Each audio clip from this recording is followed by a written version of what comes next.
Bom dia a todas e a todos. Eu gostaria de iniciar a minha fala dizendo da grande satisfação de estar aqui presente nesse momento para a CEPIR, Secretaria de Políticas de Promoção da Igualdade Racial. Esse é um tema extremamente significativo e extremamente relevante. Eu agradeço à Casa pelo cuidado e pelo zelo da discussão sobre a biodiversidade e também sobre o nosso patrimônio genético. Eu também inicio agradecendo imensamente o convite do senador Otto Alencar e a sua gentileza ao me convidar para participar aqui, nesse momento, representando não só a nossa secretaria, como os povos e comunidades que a CEPIR cuida enquanto uma secretaria com status de ministério. E também quero agradecer também ao senador Paulo Rocha, que apresentou 2 emendas de inclusão que dizem respeito à CEPIR. Quero agradecê-los imensamente. Quero cumprimentar os meus colegas aqui da mesa também, representando os outros ministérios. Eu acho que, primeiramente, seria interessante que a Casa entendesse o objetivo da CEPIR. É uma Secretaria de Políticas de Promoção da Igualdade Racial, com status de ministério do governo federal. E o nosso objetivo principal é construir uma articulação e políticas, fazendo uma articulação dentro do próprio governo federal e fora com os movimentos sociais, no sentido de garantir a promoção da igualdade racial. O Brasil é um país que tem na sua Constituição Federal o crime do racismo, que foi uma conquista dos movimentos sociais, que o racismo hoje é um crime, considerado um crime inafiançável e imprescritível, e isso tem desencadeado uma série de ações e leis do Estado brasileiro, no sentido de garantir cada vez mais o direito das populações negras no Brasil, os direitos constitucionais, os direitos econômicos, os direitos sociais, e o Brasil dá um passo à frente, considerando também os outros países da América Latina, quando ele institui em nível de um ministério dentro do Estado, uma pasta para cuidar dessas questões. Sabemos também que o Brasil é um país extremamente diverso, com uma intensa diversidade cultural e étnica, e isso nos faz um diferencial diante dos outros países do mundo, mas sabemos também que vivemos históricos de desigualdade e de discriminações. Então, um país com uma intensa população negra, mais de 50% da sua população, também tem que lidar com formas de proteger essa população de um fenômeno que é global, o fenômeno do racismo. Mas por que, então, a presença da CEPIR, pensando o tema do marco legal da biodiversidade? Eu gostaria de chamar a atenção das senhoras e dos senhores para um dos povos, um dos públicos que a CEPIR cuida, que são os povos e as comunidades quilombolas, assim como os povos e comunidades tradicionais de matriz africana. A CEPIR é organizada em 3 secretarias e uma delas é uma secretaria que justamente cuida dessa pasta. Cuida de políticas e articula políticas dentro do governo federal, tem uma escuta para os movimentos sociais, os movimentos quilombolas e dos povos e comunidades de matriz africana, e escutando as suas demandas, a CEPIR, com a nossa responsabilidade de um ministério, nós temos que conseguir alcançar formas de garantir os direitos desses povos e dessas comunidades. E o tema da biodiversidade, do patrimônio genético, toca de forma muito incisiva sobre esses 2 públicos dos quais nós cuidamos, os povos quilombolas e as comunidades tradicionais de matriz africana. Dando alguns destaques para as senhoras e os senhores, esses povos e essas comunidades, eles possuem conhecimentos e técnicas tradicionais.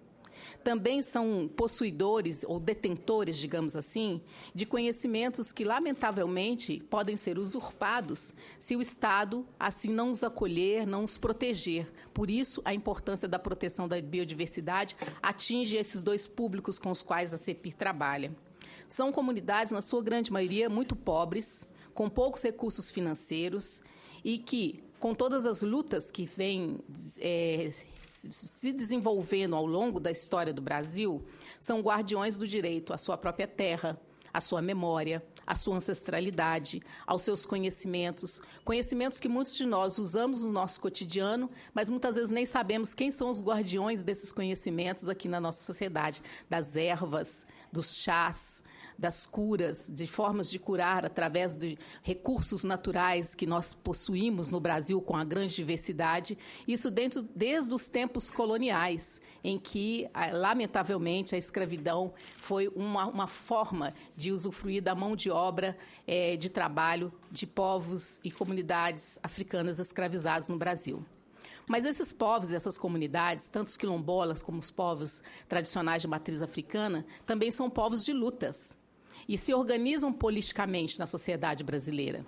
São várias formas de órgãos de representação que dialogam com a CEPIR e dialogam também com outros ministérios aqui presentes nessa mesa e que, dentro do seu diálogo, há uma grande preocupação com a proteção da biodiversidade, com a proteção dos seus conhecimentos, e, por isso, a discussão que o Senado desencadeia aqui e o nosso projeto número 2 de 2015 é importante para a CEPIR e é importante para esses povos.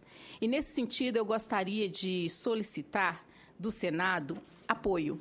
A CEPIR solicita do Senado, dos senadores, apoio à aprovação de 2 emendas muito importantes de inclusão que foram apresentadas pelo senador Paulo Rocha, e eu gostaria de destacá-las. Uma emenda de inclusão, ela inclui a Secretaria de Políticas de Promoção da Igualdade Racial no artigo 17, parágrafo 9º. E eu gostaria, com licença dos senhores e das senhoras, de ler qual é esse artigo para que compreendam a importância da emenda de inclusão apresentada pelo senador. Diz o seguinte: a repartição de benefícios referente ao produto acabado ou ao material reprodutivo ocorrerá exclusivamente sobre os produtos previstos na lista de classificação de repartição de benefícios, definida e atualizada em ato conjunto pelo Ministério do Meio Ambiente, Ministério do Desenvolvimento, Indústria e Comércio Exterior, Ministério da Ciência, Tecnologia e Inovação, Ministério da Agricultura, Pecuária e Abastecimento, Ministério do Desenvolvimento Agrário e Ministério da Justiça, com base na nomenclatura comum do Mercosul, conforme regulamento. A nossa solicitação de aprovação dessa emenda é porque, tendo em vista o objetivo da pasta da CEPIR, de promoção da igualdade racial, e dentre os nossos trabalhos de promoção da igualdade racial, também está incluídos povos e comunidades quilombolas e povos e comunidades tradicionais, apesar da CEPIR vir participando de todo o processo de discussão, seria muito importante para essa pasta, porque podemos dar uma contribuição também ao Senado e às discussões que acontecerão na execução da lei, se pudéssemos participar ativamente junto com os outros ministérios nesse momento. A outra emenda de inclusão, que também solicitaria o apoio dos senadores e das senadoras, é que, dada a importância e dadas as características das nossas comunidades quilombolas, dentro do que está se discutindo desse marco legal, da biodiversidade, das questões do patrimônio genético, que também a própria palavra quilombola apareça no texto, logo após a expressão indígenas, que percorre todo o texto da lei. É uma solicitação da aprovação da emenda de inclusão, porque não só participando, a CEPIR também poderá contribuir com mais informações, com mais debates e mais diálogos, e esses povos serão visivelmente expressos no teor da lei que nós estamos discutindo aqui. Existe uma discussão muito interessante feita pelo sociólogo Boaventura de Souza Santos, num dos seus textos chamado Sociologia das Ausências e das Emergências, que eu gostaria de compartilhar com os senhores e senhoras, porque diz respeito a alguma coisa que estamos discutindo aqui.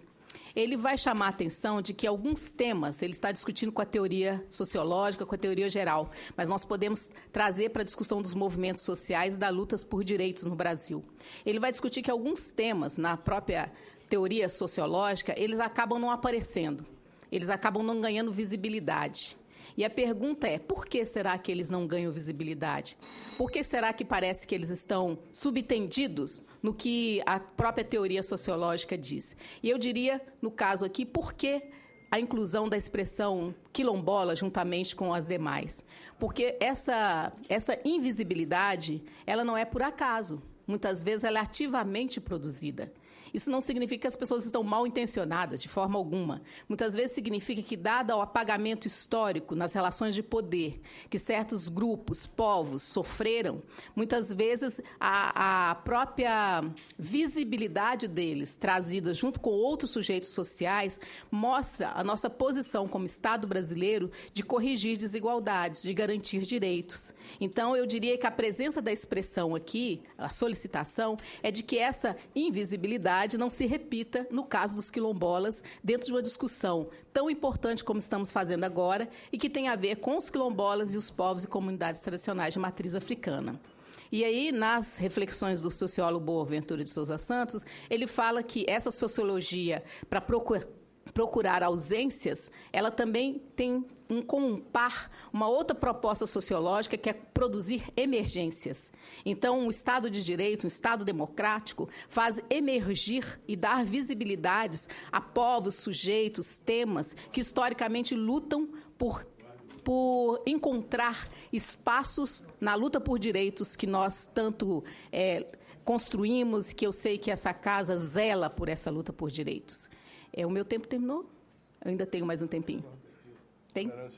2 minutos? Então, eu gostaria de trazer, finalizar a minha fala, reforçando para essa casa, primeiro, agradecendo a presença de estar aqui, reforçando que a CEPI já vem participando, já vem tentando participar e discutir o tema que está aqui colocado, mas que seria muito importante que nós possamos estar incluídos visivelmente, tanto a Secretaria, quanto também os povos quilombolas no texto da lei, porque nós sabemos que podemos trazer contribuições interessantes, inclusive como escuta do que esses povos e comunidades têm a dizer para o Brasil e têm a dizer para o Senado também.